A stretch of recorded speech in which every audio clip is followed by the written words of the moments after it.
भक्तों, हर हर महादेव। आइए रामायण नित्य पाठ्यक्रम में रामायण की चौपाई गायन करें, उनका भावार्थ समझें।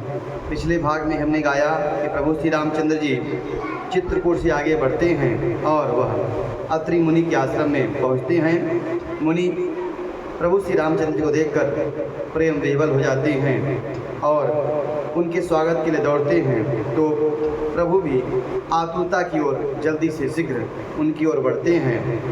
आगे भी उन्हें वह अपने आश्रम में ले जाते हैं। प्रभु श्री रामचंद्र जी को बैठाकर कंदमूल फल देते हैं और प्रभु की स्तुति करते हैं। आइए आप भी प्रभु की स्तुति करें और उनका भावार्थ समझें। वीडियो अच्छा लगे तो YouTube चैनल को सब्सक्राइब जरूर करें, शेयर करें, जय श्री राम कमेंट करें।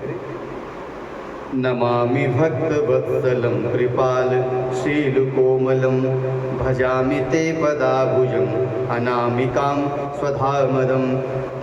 हे भक्तवत्सल, हे कृपालु, हे कोमल स्वभाव वाले, मैं आपको नमस्कार करता हूँ। निष्काम पुरुषों को अपना परम धाम देने वाले आपके चरणों को मैं भजता हूँ। निकाम श्याम सुंदरम भवाभुनाथ मंदरम प्रफुल्ल कंजलोचनम मदादि दोष मोचनम। आप नितांत सुंदर श्याम, संसार रूपी समुद्र को मथने के लिए मदराचल रूप, फूले हुए कमल के समान नेत्रों वाले और मद आदि दोषों को छुड़ाने वाले हैं। प्रलंब बाहु विक्रमं प्रमो प्रमेय वैभवं निसंग चापसायकं धरम त्रिलोकनायकं। हे प्रभु, आप लंबी भुजाओं का पराक्रम और आपका ऐश्वर्य अप्रमेय है। आप तरकश और धनुष बाण धारण करने वाले तीनों लोकों के स्वामी हैं। दिनेश वंश मंडनम महेश चाप खंडनम मुनीन्द्र संत रंजनम सुरार वृंद भंजनम। सूर्यवंश के भूषण महादेव जी की धनुष को तोड़ने वाले, मुनिराजों और संतों को आनंद देने वाले तथा देवताओं के शत्रु असुरों के समूह का आप नाश करने वाले हैं। मनोज वैरि वंदितम अजादि देव सेवितम विशुद्ध बोध विग्रहम समस्त दूषणापहम। आप कामदेव के शत्रु महादेव के द्वारा वंदित, ब्रह्मा आदि देवताओं से सेवित विशुद्ध ज्ञानमय विग्रह और समस्त दोषों को नष्ट करने वाले हैं। नमामि इंदिरापतिम सुखाकरम सतागतिम भजे शक्ति सानुजम सचीपति प्रियानुजम। हे लक्ष्मीपति, हे सुखों की खान और सत्पुरुषों की एकमात्र गति, मैं आपको नमस्कार करता हूँ। हे सचीपति के प्रिय छोटे भाई स्वरूपा शक्ति सीता जी और छोटे भाई लक्ष्मण सहित आपको मैं भजता हूँ। त्वधिंगमूलये नरा भजन्ति हि नमस्सरा पतन्ति वो बभाणवे वितर्कवीचि संकुले। जो मनुष्य मत्सर रहित होकर आपके चरण कमलों का सेवन करते हैं, वे तर्क वितर्क रूपी तरंगों से पूर्ण संसार रूपी समुद्र में नहीं गिरते हैं। विविक्तवासिनः सदा भजन्ति मुक्तये मुदा निरस्य इंद्रियादिकं प्रयान्ति ते गतिष्वकं। जो एकांतवासी पुरुष मुक्ति के लिए इंद्रिया आदि का निग्रह करके आपको भजते हैं, वे स्वकीय गति को प्राप्त हो जाते हैं। तमेक मद्भुतं प्रभु निहिरमीश्वरं विभुं जगद्गुरुं च शाश्वतं तुरीयमेव केवलम्। उनको जो एक अद्भुत प्रभु, इच्छा रहित ईश्वर, व्यापक जगतगुरु, सनातन तुरीय, जो केवल आप में स्थित हैं। भजामि भाव वल्लभम योनिगा सुदुर्लभम स्वभक्त कल्पपादपम समम सुसेव्य मनवहम। जो भावप्रिय योगिनों के लिए दुर्लभ और भक्तों के लिए कल्पवृक्ष सम और सदा सुखपूर्वक सेवन योग्य है, मैं निरंतर आपको भजता हूँ। अनूपरूप भूपतम तनोहर मुर्विजापतिम प्रसीद में नमामिते पदाम भक्ति देहि में। हे अनुपम, हे पृथ्वीपति, हे जानकीनाथ, मैं आपको प्रणाम करता हूँ। मुझ पर प्रसन्न होइए, मैं आपको नमस्कार करता हूँ। मुझे अपने चरण कमलों की भक्ति दीजिए। पठन्ति ये स्वतम इदम नरादरेण ये पदम भजन्ति नात्र संशयम त्वदीय भक्ति संयुताम। जो मनुष्य इस स्तुति को आदरपूर्वक पढ़ते हैं वे आपकी भक्ति से युक्त होकर आपके परम पद को प्राप्त हो जाते हैं, इसमें संदेह नहीं है। विनती करि मुनिनाय सिर कह कर जोरी बहोरी चरण सरो रघुनाथ जनी कबहु तजय मति मोरी। इस प्रकार मुनि अत्रि ने प्रभु श्री रामचंद्र जी के चरणों का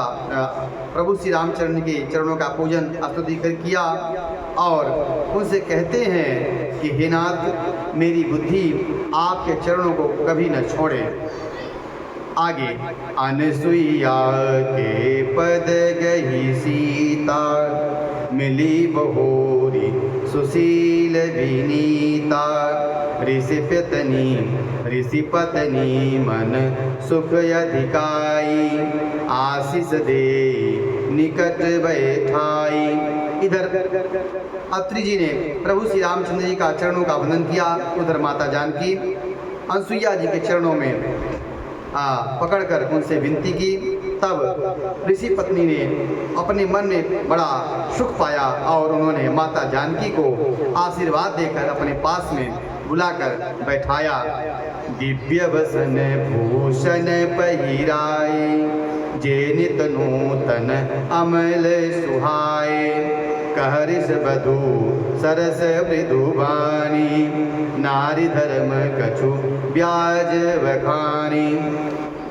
तब अनसुईया जी ने उन्हें कुछ दिव्य वसन और वस्त्र और आभूषण पहनाए जो नित्य और नवीन रहने वाले हैं, जो निर्मल और सुहावने बने रहते हैं, जिन्हें साफ करने की आवश्यकता नहीं है, पवित्र करने की आवश्यकता नहीं है, वो अपने आप हमेशा दिव्य और पवित्र रहते हैं। फिर ऋषि पत्नी उनके बहाने मधुर और कोमल वाणी से स्त्रियों के लिए कुछ धर्म बखान कर कहने लगी। सीता जी को माध्यम बनाकर उन्होंने जगत की नारियों के लिए कुछ धर्म उपदेश किया। आइए हम आप भी सुने। माता पिता मातु पिता भ्राता हितकारी मितपद सब सुनु राज कुमारी अमित दानी भरता वैदेही अधम जो नारी जो सेवनती। आगे अनसुईया जी कहती हैं कि हे राजकुमारी सुनिए, माता पिता भाई सभी हित करने वाले हैं, परंतु ये सब एक सीमा तक ही सुख देने वाले हैं। परंतु हे जानकी, पति तो असीम सुख देने वाला है। वह स्त्री अधम है जो ऐसे पति की सेवा नहीं करती है। धीरज धर्म मित्र यरु नारी आपद काल परखी हई चारी वृद्ध रोग बस जड़ धनहीना अंध बधिर क्रोधी अति दीना। आगे कहती हैं धैर्य धर्म मित्र स्त्री इन चारों की विपत्ति के समय परीक्षा होती है। वृद्ध रोगी मूर्ख निर्धन अंधा बहरा क्रोधी अत्यंत ही दीन ऐसे पति कर किए अपमाना नारी पाव जम पुर दुख नाना एक धर्म एक व्रत नेमा काय वचन मन पति पद प्रेमा। आगे कहती हैं ऐसे पति का अपमान करने से स्त्री यमपुर में भांति भांति के दुख पाती हैं। शरीर वचन और मन से पति के चरणों में प्रेम करना स्त्री के लिए बस एक ही धर्म है, एक ही व्रत है और एक ही नियम है कि अपने पति के चरणों से प्रेम करें। जगपति व्रताचार्य विधि अहि वेद पुराण संत सब कहही उत्तम के अस बस मन माही सपने आन पुरुष जग नाही। जगत में 4 प्रकार की पतिव्रताएं पाई जाती हैं, होती हैं। वेद, पुराण और संत ऐसा कहते हैं कि उत्तम श्रेणी वाली जो पतिव्रता होती है उसके मन में ऐसा भाव बसता है कि जगत में मेरे पति को छोड़कर दूसरा पुरुष स्वप्न में भी नहीं है। और जो मध्यम होते हैं, मध्यम पर पति देखई कैसे, माता पिता पुत्र निज जैसे, धर्म विचार समुझे कुल रहई, सो निकृष्ट त्रिय सुति अस कहई। और जो मध्यम श्रेणी की पतिव्रता नारी होती है वह पराये पति को कैसे देखती है, जैसे अपना सगा भाई, पिता या पुत्र हो, और बड़े पिता के रूप में, छोटे पुत्र रूप में, और अवस्था वाले को भाई के रूप में देखती है। और जो धर्म विचार कर अपने कुल की मर्यादा को समझकर बची रहती हैं, वह निकृष्ट श्रेणी की पतिव्रता कहलाती हैं, ऐसा वेद कहते हैं।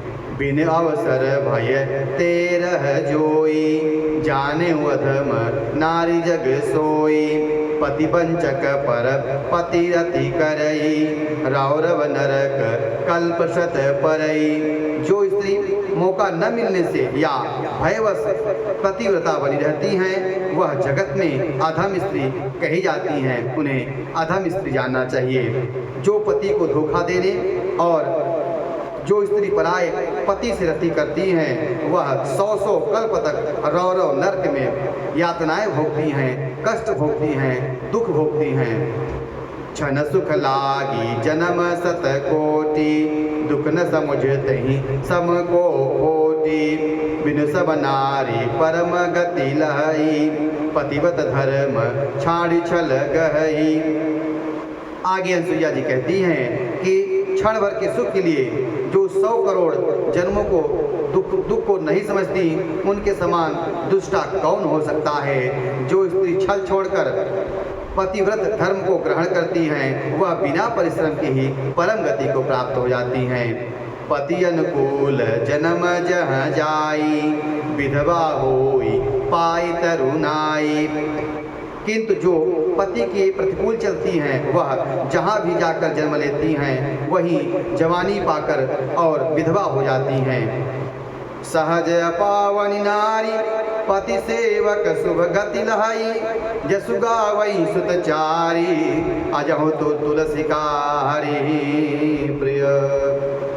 स्त्री जन्म से ही अपवित्र है, किंतु पति की सेवा करके वह अनायास ही शुभ गति प्राप्त कर लेती है। आज भी तुलसी जी भगवान को प्रिय हैं और चारों वेद उनका यश गाते हैं।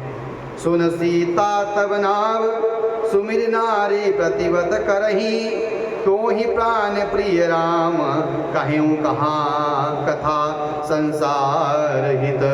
हे सीता सुनो, तुम्हारा तो नाम लेकर ही स्त्रियां पतिव्रत धर्म का पालन करेंगी। तुम्हें तो श्री राम प्राणों के समान प्रिय हैं। यह प्रति धर्म का उपदेश कथा तो मैंने संसार के हित के लिए कही है। आज के कथा में इतना ही। अगले भाग में हम आगे के चौपाइयों का गायन करेंगे, उनका भावार्थ समझेंगे। कथा अच्छी लगी हो तो YouTube चैनल को सब्सक्राइब जरूर करें, शेयर करें। जय श्री राम कमेंट करें। हर हर